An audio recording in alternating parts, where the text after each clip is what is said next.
Welcome to the Off Balance Podcast, where faith, family, and business collide with your host, Dr. Brooks Deming, Christian life coach, intercessor, and entrepreneur.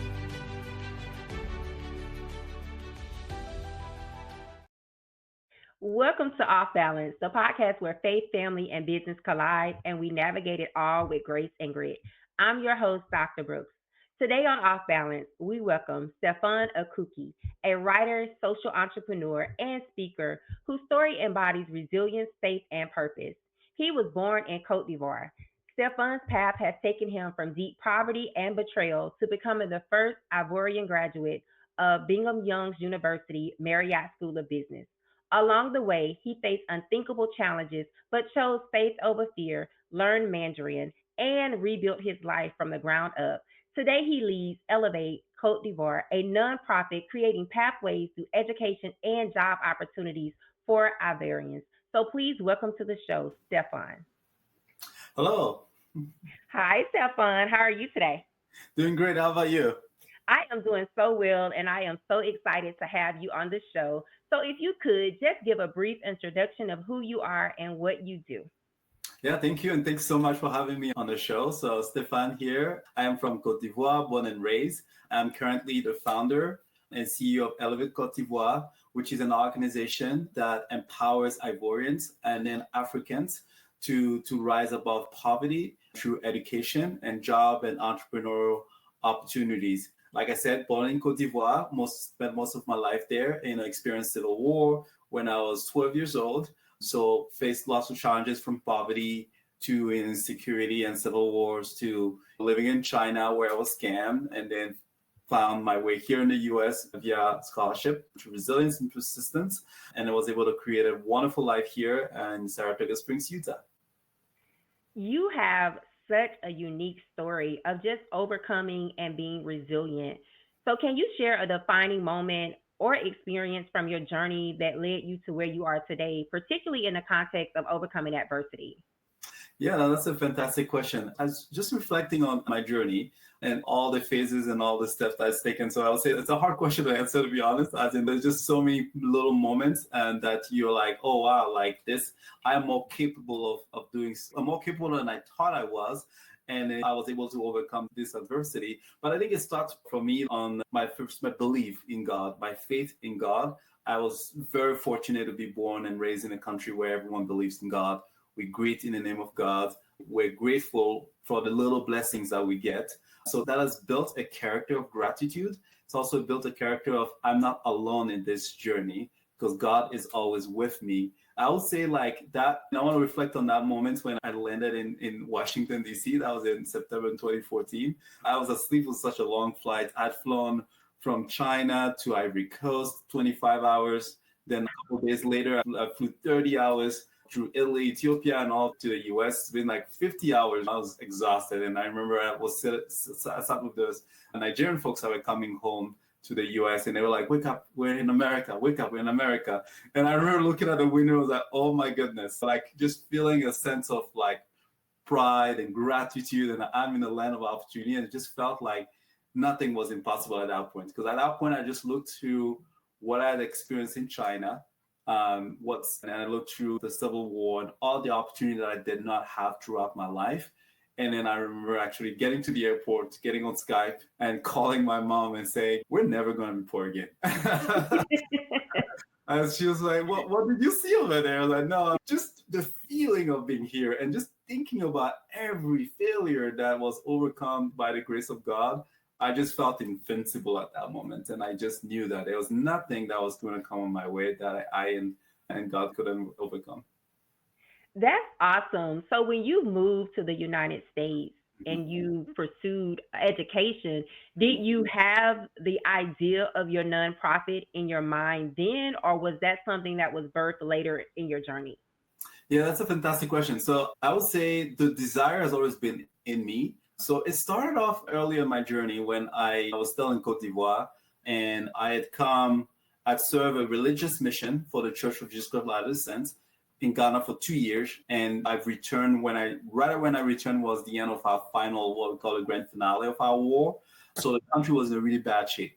and thinking, okay, what am I going to do? My university got severely damaged during the war, so it was closed down, and there just wasn't much opportunities there. So I became what we call a necessity entrepreneur. I started selling anything I could on the street, from like socks to like shoe polish items to ties, and eventually to home appliances and all. But it was hard, but I could make some money, and that helped the family then. And I remember friends asking me, telling, hey, how are you doing it? Like, how are you making money? I feel like there's nothing in this economy. So it made me reflect on, what am I doing different that perhaps my friends are not doing, or they don't have knowledge of, that is helping me at least survive while they're like completely struggling. So that's where the Elevate idea came from. As in, I remember having, it was a dream, maybe I think it was, this idea of, okay, I feel like there's 3 things somebody needs to be able to thrive in a very hard economy. And at its core is education, essentially.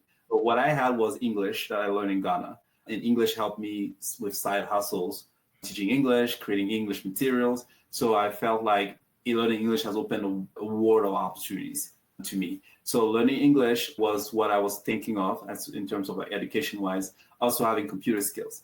While everyone was selling on the street, I modernized the hustle by posting on Facebook. Now it's, the marketplace. No, like way back when, before the marketplace existed, we had these groups where you could go post things and sell things directly. So instead of being on the hudson all day long, I would just post things and grow the audience there, and then wait and see. That was before ads and all those fancy things they have these days. And then people call, and I'll just go deliver it. And my mom would be like, wait, what? You're here all day. How don't you go and hustle or do some work? I was like, I'm working. She was like, what do you mean you're working? And I was like, no, just wait and see. And then I'll go for a bit and come back. She was like, where did you go? I was like, well, I sold my merchandise. The internet, mom, it's miracles. So it felt like having a technical skill on top of English skills, and also having I think the final thing was a sort of like a craft that you could learn, whether it's like sewing clothes or any sort of vocational skills you could add on top. So that was the rough idea. Could we get education people so they have the skills it takes them to get out of poverty? As I've seen firsthand, that sending out clothes hasn't really helped. Sending out shoes and all the things that I think people of goodwills have been trying to help with hasn't really helped. But I have no idea how to get there. I never started a nonprofit, or I didn't have any experience with it. So going to China was very beneficial. I've seen the process they've gone through and learned from them. 30, 40 years ago, China was just as poor as many African countries. Then they've completely changed their narrative, and that was inspiring. The hard work, the innovation and all. Then I came to the United States, and it was like, okay, now I've gone from developing to quite advanced in the path of development with China, and then fully developed nations like the United States.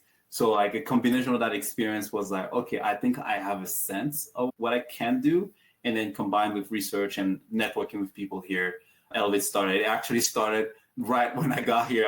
I just reflected on my journey, and I can tell a bit more about it. And I thought then something needs to be done, and I just couldn't wait to start it. So I started Elevate right away when I was here. I can imagine that being in a civil war, going through that, losing a lot, I can imagine that the mindset of the people was probably down.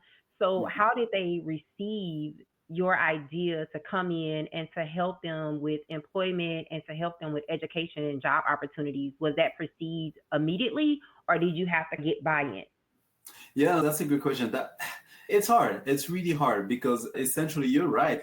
When you live there, you're just trying to get by a day, just a day at a time. My mom and I we always have this, I'll say I don't know how many times we recited the same scripture when the Lord said, worry not about about tomorrow, because if the Lord can take care of nature, he can take care of you. And that was every day, because it was always like, what are we going to eat tomorrow? That was a question constantly. Naturally, when you bring an idea like this, which is more of a long-term play, people are like, can I eat today? What can you give me now? And it is tough. It is still hard. And that's why we started off with entrepreneurship. And we learned that entrepreneurship is much more of a longer game, like long-term game. And it was challenging because it's, okay, you want me to grow my business, you want me to increase my savings, you want me to do all these principles of entrepreneurship, but then my uncle or my son gets sick.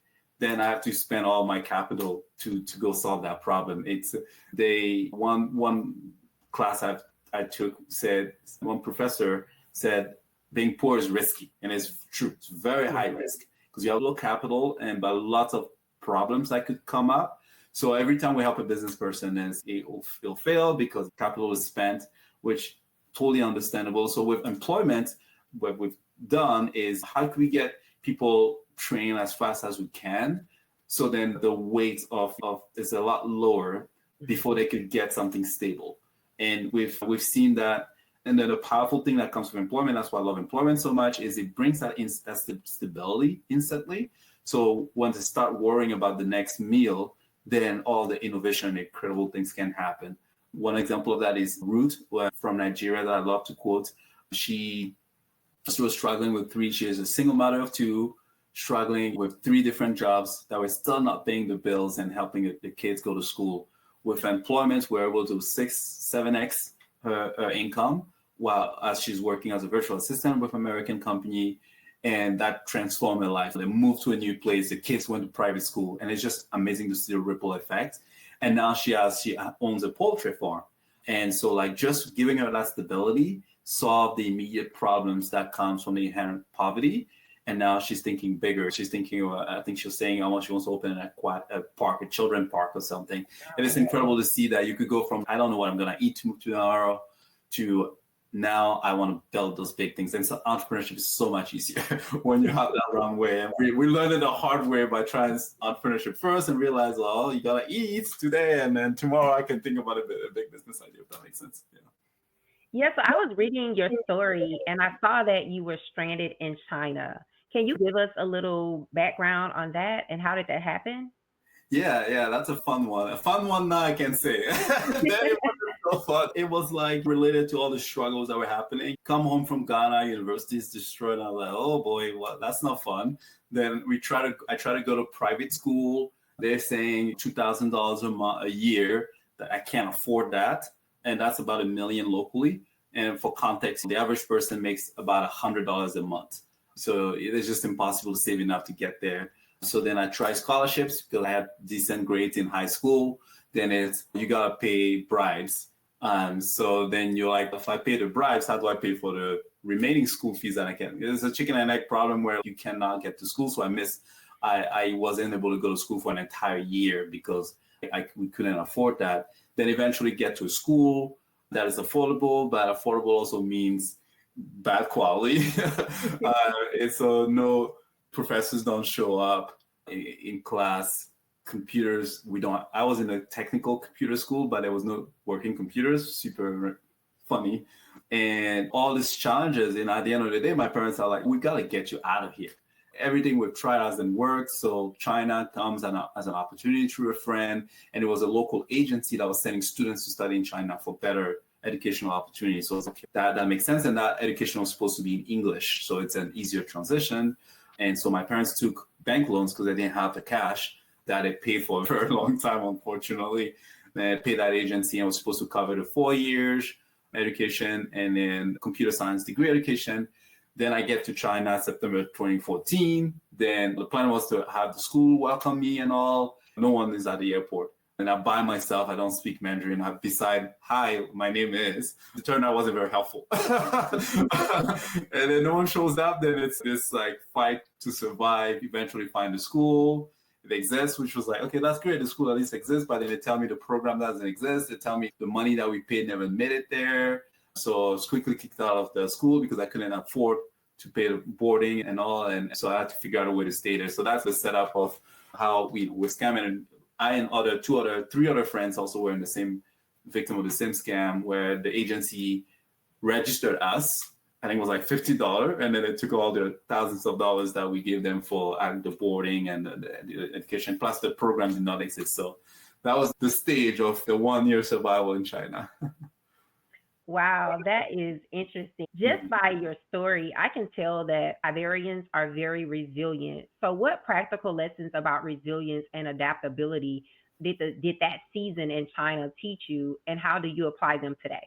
Yeah, no, that's a great question. I would say it starts with faith in God, faith that He's done things before for you, and He always will be by your side. So I think connecting that to remembering the past, remembering the times where, you had challenges, whether for us it was through the war or through poverty and not knowing when the next meal will come. And then the next day, and then the next day's a meal, and you're like, oh my goodness, that was a miracle. And then the next day and the next day. And it's really hard, honestly. It's not, I wouldn't say it's an easy thing, but I think it helps to think that, yes, I have seen evidence in the past where regardless of the challenges, there was something better, something to aspire to. So keeping hope, you don't know the outcome, I would say that's like a big part of it. And remembering the things of the past. And I would say also just taking one thing at a time. When I landed there, my first thing was, okay, I got to find a school. And then when I found a school, when they're like, okay, this thing is not working out, then is how do I make this work? So then working with the school and because I needed to do something with the visa to stay there.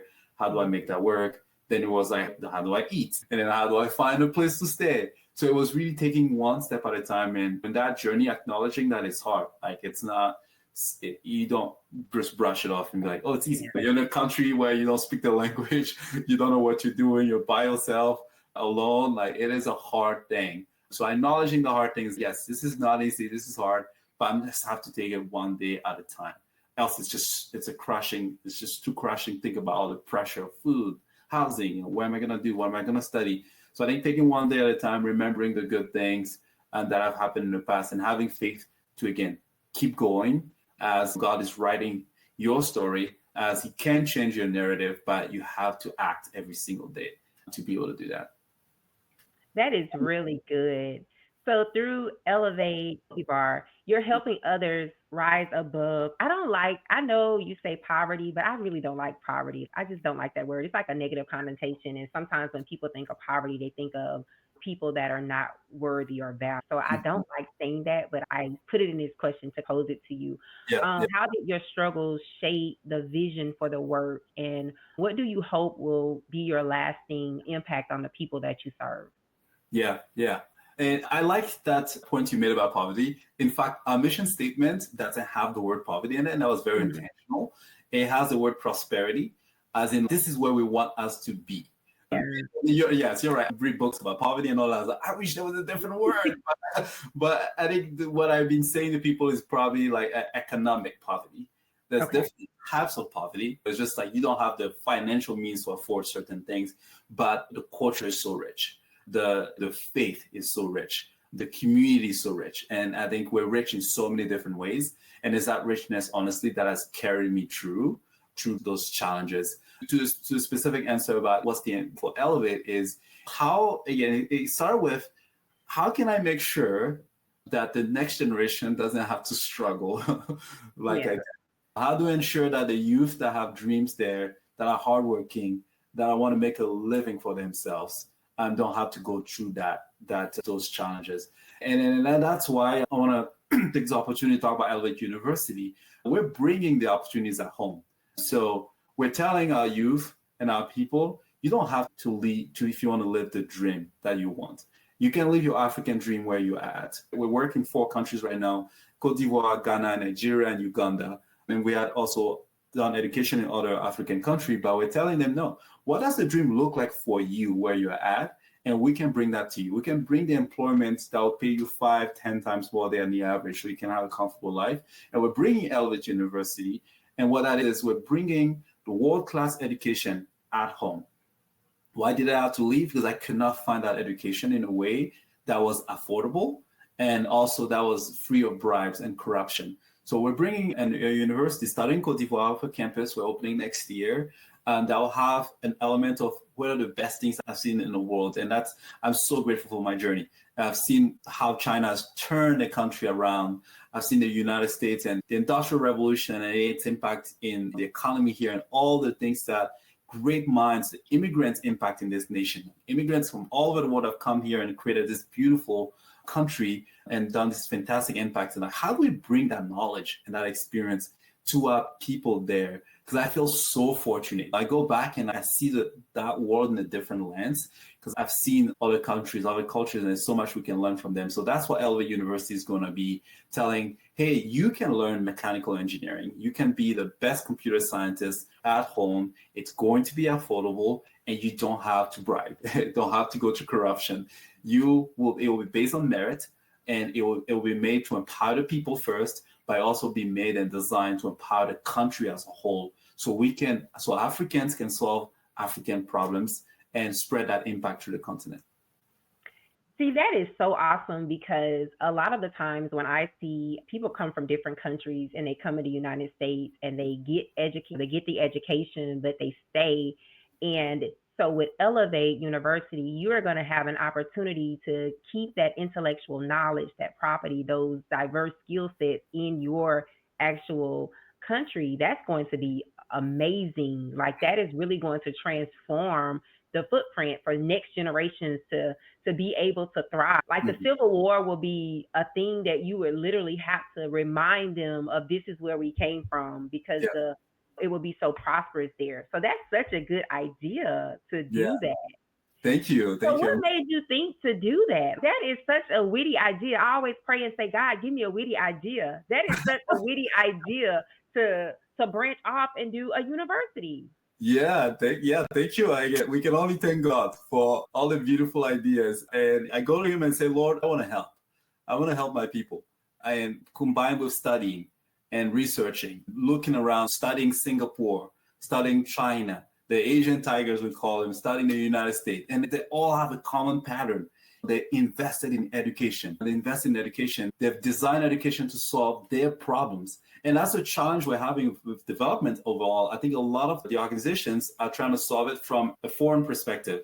I think it needs to be solved by local hands. It needs to be solved with local education, with the knowledge and the richness of the world. So when we started, and again, back to your question, when we started off, me and my board members were not educators. I'm a computer guy, a product manager in my day job, and I run this organization as a volunteer. And they are entrepreneurs, real estate entrepreneurs, and other ventures. But we saw the first time the power of bringing skill sets, bringing training, and how it's transformed elevated their mindset, elevated the way they do things, and help with their careers and then their personal growth. And we've done English training, and it's helping people in their career, again, opening opportunities. And we're like, you know what, there has to be take it to a bigger step, bigger level, because our goal is to impact the continent. How can we change the life of millions? And education is where you start, because we have real challenges. We have hard problems to solve. Infant mortality rate is high, one of the highest in the world. You have malaria that still continues to claim the life of millions of people. I've experienced it. It's not great.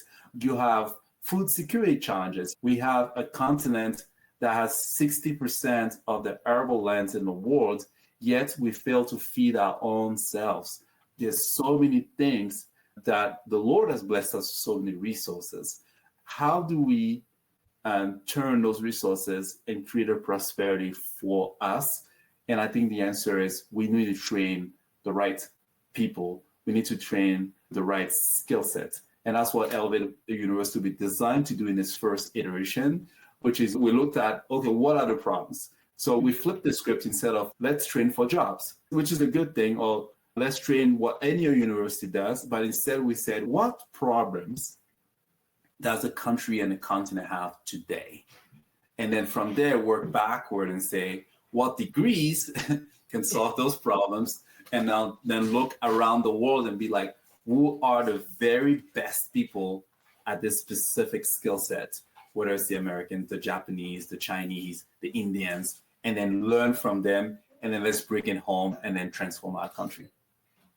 That's really good. So you mentioned that you were in 4 of the nations in there. I think you guys have like over 50, like 53, 54. So is it in Africa, right? It's 54 nations or something like that? Yeah, 54 countries. That's right. Okay. Yeah. So is it your plan to eventually to be across the entire continent, or? Yes, that would be the absolute dream. With the time and resources, we would love to have a presence in all 54. What we've been doing is we've kept that large vision in mind. And we started off Cote d'Ivoire at first. And it was like, okay, let's get it going. Let's see how it works. And quickly we found ourselves in Ghana and in Nigeria and in Uganda and in other places. But what we're doing is we're building a blueprint. We're building a template, an African template of development that we could share to other nations, to other governments, if they're willing. Hey, look, this works. Creating jobs, bringing jobs, remote jobs in your nation brings more money into the economy. It does increase the lifestyle of your citizens, but also the community, because the people that are getting jobs that are paying 6-7 times more than the average, they're spending locally. I'm sure, the little shop that is by my friend's Ruth, the shop owner is very happy because like, Ruth, suddenly you're buying a lot here. What has changed in your life? Because Ruth now has a job that pays more. So we're hoping to create, I guess, that blueprint that we, at its core, education, jobs. We have other pillars. We want to get into healthcare.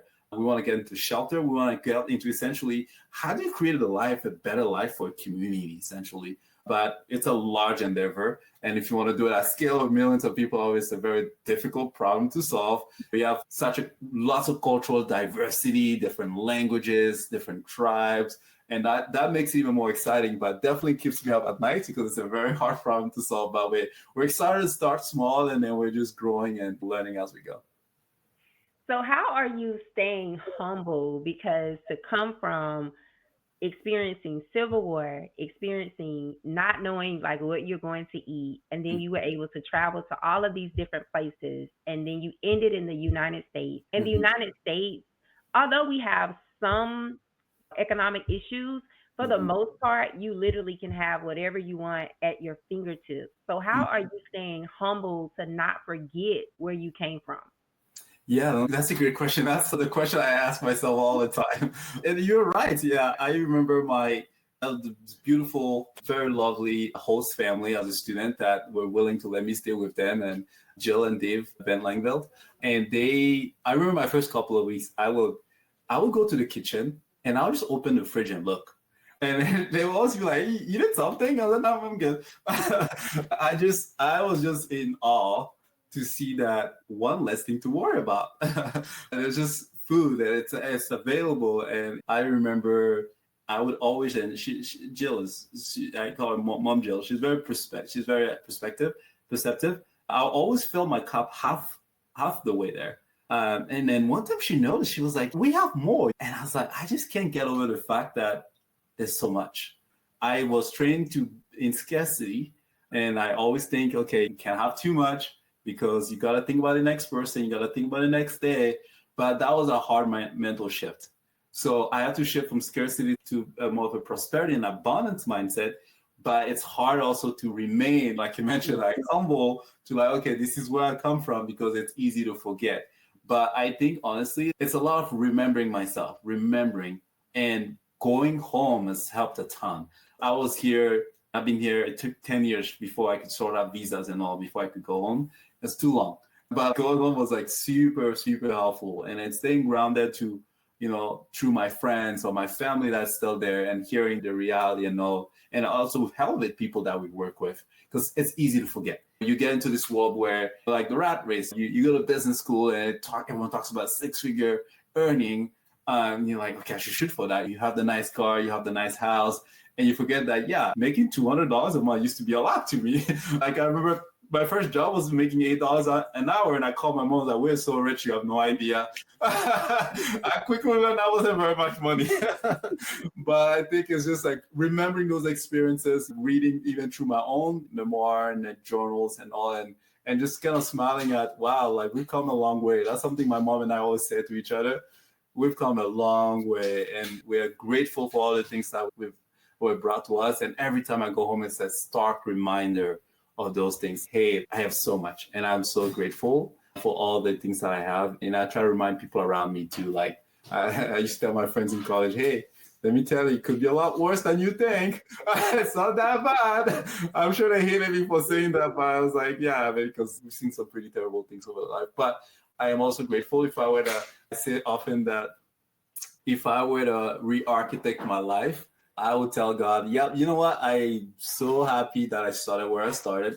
As a kid, if you ask me, I was like complete opposite. This place sucks. Like, I don't want to be here. But as a grown adult looking back, I'm like, yep, it was designed perfectly because now I can admire and I can enjoy the little things here. Then grapes used to be a luxury when I was growing up. Like now when I eat grapes here, I'm like, oh, this is amazing. And my dude, it's just grapes. No, it's not just grapes. It's a luxury. So I wouldn't have been able to appreciate life and the blessing of wealth if I had not started where I started. So for that, I thank God all the time. It's like this, he architected the perfect life for me. That is awesome. And that's such a blessing. So now in Cote d'Ivoire, what's the infrastructure like? What is as far as were you guys able to rebuild? Did you guys bring in like new industry or is it still a progress? Yeah, still in progress. So I'll say thank goodness, we've moved away from civil war and those challenges. The country is very stable now. I took my board members about a year and a half, 2 years ago there, and then they were like surprised by how safe it was. And it's very nice. People are friendly and all, which is great. It enables investors, people like us to go back and do things. We still struggle with some of the things that plague the continent. Corruption is still there, unfortunately. And so we have to navigate that. But there's still a huge need for technological or the more development effort. Huge need. When even again, after 10 years, I've seen a lot of progress, lots of roads being built and lots of the physical infrastructure. The government has done a good job that way, but there's still unemployment is still high, corruption is still high, and the life of the individual person hasn't improved significantly. And so there's still a need for the things that we're doing. And one thing we've done or we're piloting is helping with agriculture. For example, investing in rice farming. Rice is a main staple dish of Côte d'Ivoire. I was shocked to see that farmers were still using machetes. And I was like, wow, this is crazy. I thought at this point we'll be more modernized using tractors and all that. And so we've been working with farmers, bringing equipment to help mechanize their farming. And we've connected that to our cause, actually, where we as an organization own rice farms that produce rice that is sold at market value. And we use our surplus to donate to orphanages, single mothers, and people that need it the most. They're making us more as a sustainable organization. So we have less need to rely on donors for like basic necessity. Because as much as we want to do long-term investment into the individual, like I mentioned, on a day-to-day, you have orphans, you have single mothers, widows that are struggling to even provide a meal, and we want to make sure we're there for them. But like we want to take it to the next level. More development, more mechanization will mean reducing the price of rice overall, making it affordable for all. So those are a lot of the things that we're trying to do from the perspective of development. But there's so much work. And to think about Côte d'Ivoire alone, I was like, there's so much work to do there. And then to think about the continent, there are other countries that even have less infrastructure, less opportunities that Côte d'Ivoire is blessed with. So it's quite a lot to do, but it also makes it really exciting. So you have a lot of short-term and long-term goals for Elevate Côte d'Ivoire. How can someone partner with you if they wanted to donate, whether it be resources or if it be monetary, or even if it be like volunteering with their intellectual knowledge? So how can someone partner with you to help you with your vision for your organization? Yeah, thank you. And we thank you for the opportunity again. Like we love partners, and the vision is so large. There's so much me and my two board members can do. And we're looking at partners from all angles, like you've mentioned. Elevate.org is our website. So we're looking for mentors that are willing to train in particular skills for the community members, the Elevate community members. More skills means more opportunities for jobs, means more income, more prosperity for our people. For Elevate University specifically, we're looking for if any educational experience, whether professor or an admin roles you've had in the past, we'll love to have you come help us. And because as I mentioned, we're not educational people, so we're surrounding ourselves for people that have that experience and are willing to help, whether it's from a teaching remotely perspective or just structuring the university. That's the stage at which we're at right now. We're building curriculums. So we're doing a bit of phase 1 and 2. Phase 1 is the legal setup and getting accredited. So that's happening now. We just raised money for that, which we're super excited. Thank you. We're thanking all of our donors and partners who raised money for phase 1, and we're doing that now. We're looking at phase 2, which is curriculum development. And on oneelevate.com, you will see all information about the university. So like I said, you could donate your time, you could donate also money, where we will start raising for phase 2 soon. Right now, not at the moment, but we'd love to just have people come, volunteer, and help us in this journey. At some point, we'll also even be raising, not raised per se, but people could donate. I've heard people reach out to me and say, hey, can I donate an old computer, an iPad, and all those things? Like, we'll, at some point in the process, when we're closer to opening the campus, we'll get to that as well. But anything that really can help. And I like to say that because of the need is so great, it doesn't take a ton to create a super environment for our students. Like, people are used to opt to go into colleges where computers don't even work. So if you have a working computer, that's a big plus. Yeah, so we're excited about this. And again, it takes a lot. There's a lot of work and a lot of things that needs to be done from that perspective. But yeah, that's for that reason. We appreciate anyone that's willing to volunteer. And it's oneelevate.org. And then we'd love to have you join our team and make an impact in the lives of millions. Yes, so I will make sure that I put that information in the description of this episode so that you guys can reach out. I will try to add it here, but it may not show because of my banner. But there it is. So oneelevate.org. So please reach out to this organization because they are doing great things in their continent.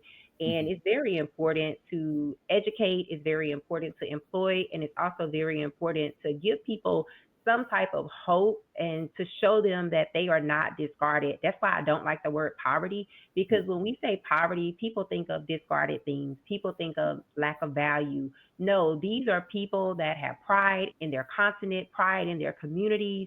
And so these are people that deserve a chance, right? Because all we need is the opportunity. And when we have an opportunity, we can flourish within that space. And so I was so excited to just read about the things that Elevate Côte d'Ivoire is doing, and just the vision and just the long-term sustainability that your organization is going to have. And so it has been such a pleasure speaking with you. So I have 2 more questions for you. Okay. So you talked about this when we talked about resilience, but how do you define and cultivate resilience in your life? And what advice do you have for our listeners on developing their resilience when they too face any type of challenges?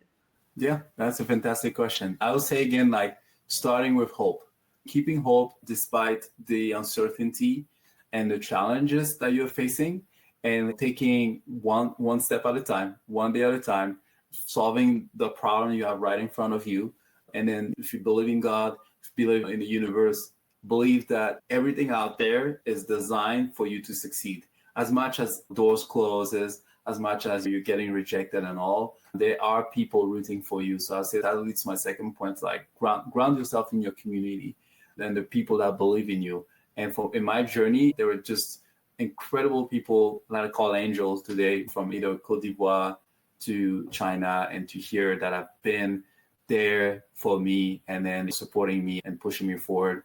And obviously, like, they say, it makes hindsight is 2020. I go back and read my journals in China, and I was like, it sounds like I have no idea what I'm doing, but I guess I'm doing this.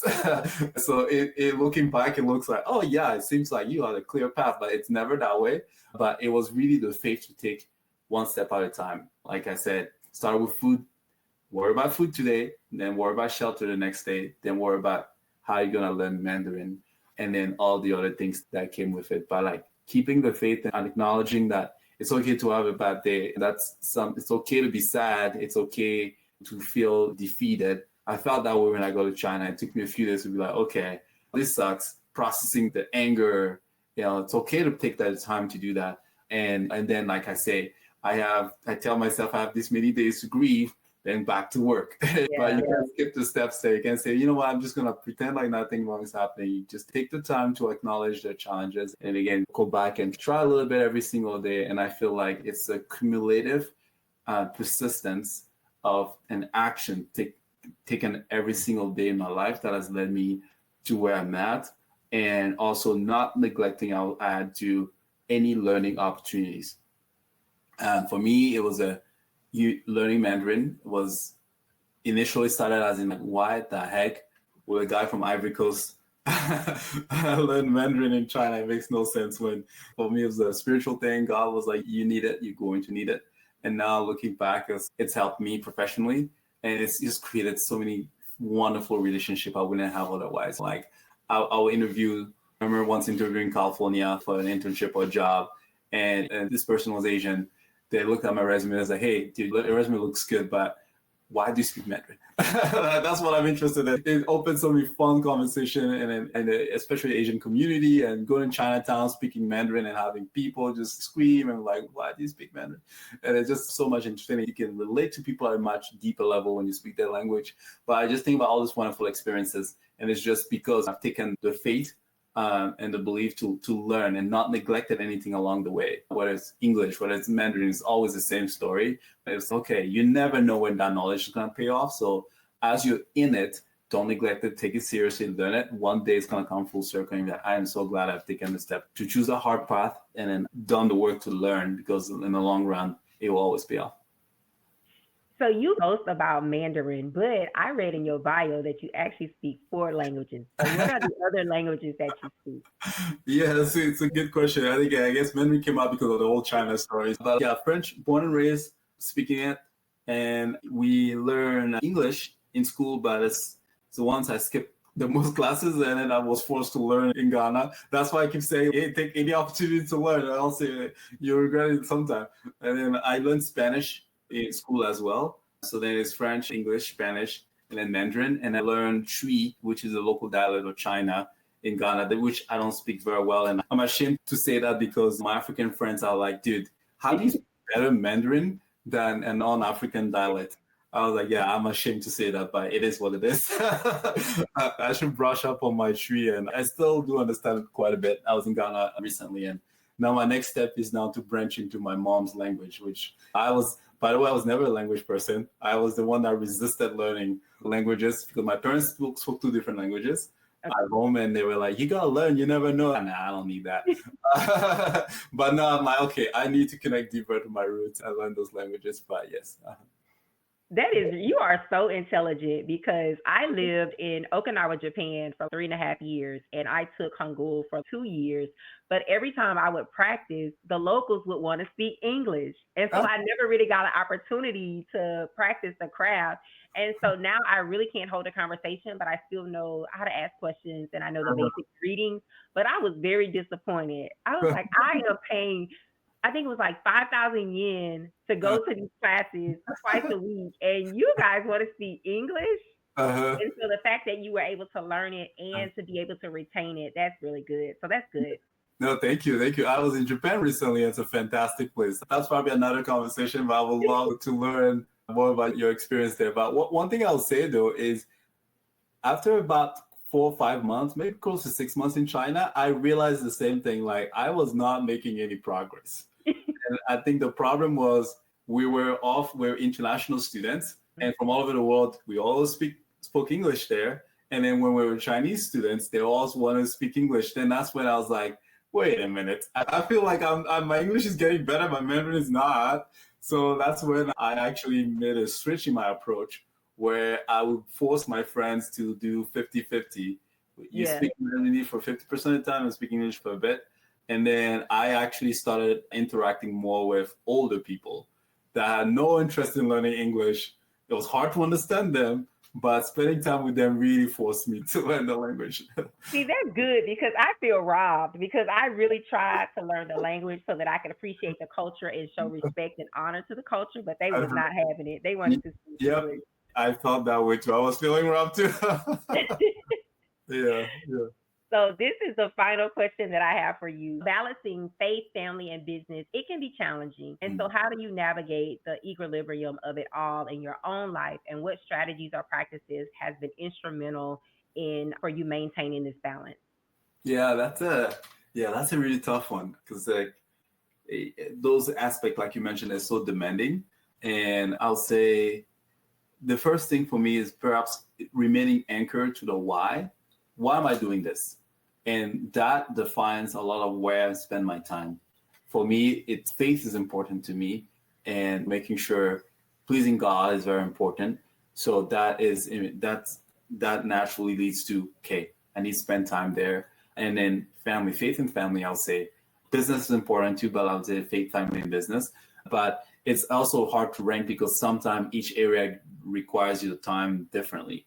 So I think the balance here comes from dedicating the most attention to what needs you the most today, while staying grounded in what matters the most. Because at the end, sometimes it's very easy. Like I was mentioning, the rat race and all. I was like, okay, this job is all those opportunities that you can go after. But I always ask myself, okay, why am I doing this? For me, when I got here, first thing was I got to get my family in a better financial situation. So once I got to that point, and it's again asking myself, I could go after this thing, but why? Because there's always things that are going to come and hit you. There's always a lot of things. I think that has helped clear as I keep my plate clean and manage my time. Because the why, okay, I could be a co-founder of this tech business, but why? Is it for the money? Is it for the fulfillment? And then when I look at it, if the money's not that important, then perhaps not. And the fulfillment, where do I get the most fulfilled? Is through helping others. Is this going to help me? I think it'll be a great tech product. I think I could help there a lot, but it's not perhaps the most valuable use of my time at the moment. And that has helped, I think, I guess the principle I'm trying to derive here is perhaps saying no to what does not align with your why is probably the most important things, and remaining anchored to the why, and then staying within those boundaries, because it's with constantly bombarded for our attention all the time. And I guess that's what I've been doing, which again, very difficult, but I try to stay grounded grounded on those principles as much as possible. That's really good, because sometimes we can lose focus and then we can go outside of the will of God because we're pursuing those things that we feel like can give us instant gratification. And that's probably not what God has for us. My allergies kicked in, and so now my voice is trying to go out. So I'm like, okay.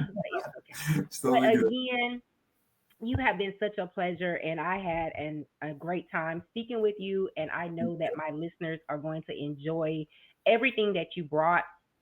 And so again, if you guys want to donate or if you want to partner, the website is oneelevate.org. And so Stéphane, thank you so much for joining. I really enjoyed you today. Thank you so much for the opportunity.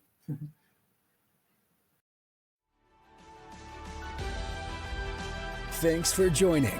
Please rate this episode and share this podcast with your family and friends. To learn more about your host, visit www.brooksdeming.com.